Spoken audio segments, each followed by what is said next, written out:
Okay, so let's solve it.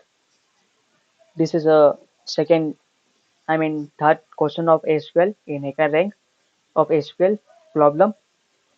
So let's see what is question asking.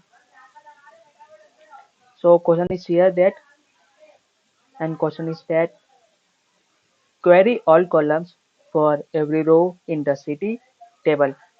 Cities is table. Table का नाम है city. So let's solve it. Firstly, it is a very basic question. Select star means all column and all rows from city. Let's see.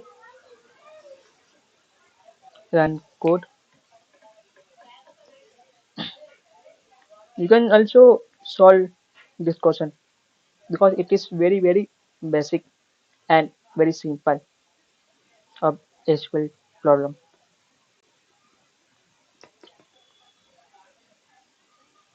Oh, congratulations for all all of you. Okay, submit code. Yeah, there is slow working net, but okay, there's no problem. Please wait for submit. Yeah, we found it. Okay, thanks for watching and connect with me. Okay, bye.